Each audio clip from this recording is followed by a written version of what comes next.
The S-70 Okhotnik, created by Sukhoi's design team, has a flying wing and radar reduction technology.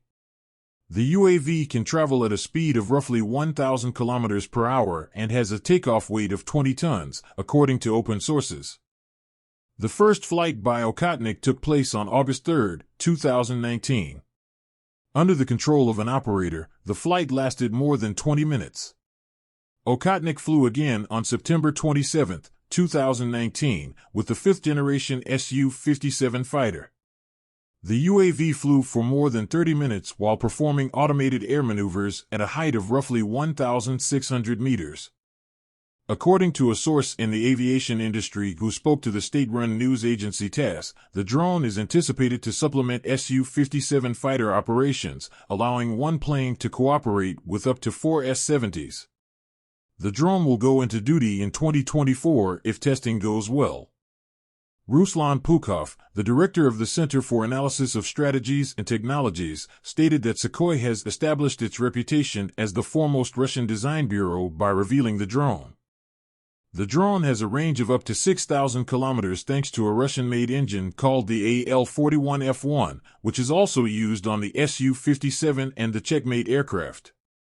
In comparison to adjacent parked flanker aircraft, satellite images showed that the drone is rather massive, with wings that are about 19 meters broad.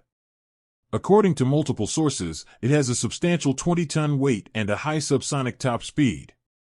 The drone's large fuselage features two interior bays with a combined capacity of more than 2 tons of weaponry or specialized equipment, as well as what is intended to be enough fuel to give it a range of more than 3,700 miles. To reduce its radar cross-section, the UCAV apparently uses composite surfaces covered with radar-absorbent polymers.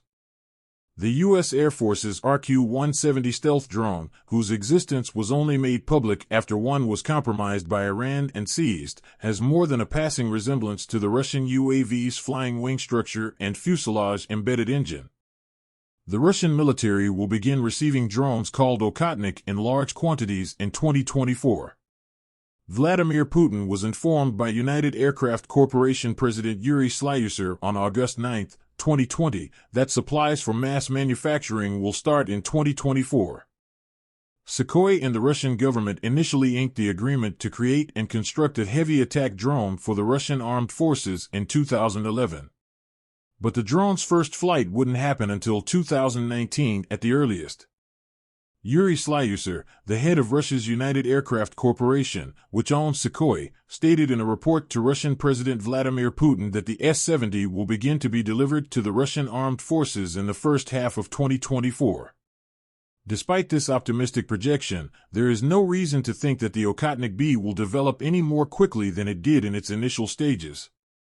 The possibility that the Okhotnik B may clash with the overworked Russian R&D and procurement procedures is another obstacle that could hinder the S-70, just like with any other advanced Russian project. Western sanctions on Russia, which forbid the import of specific military and dual-use technologies from Russia and have already begun to have an impact, will exacerbate these problems. The S-70 Okhotnik is undoubtedly one of Russia's most sophisticated drones, but it will still be years and face numerous obstacles before they can be used in any significant way. However, it is crucial to keep in mind that the consistent rate at which the drone's development has proceeded may be a sign that the Russian government or military has prioritized the development of the S-70.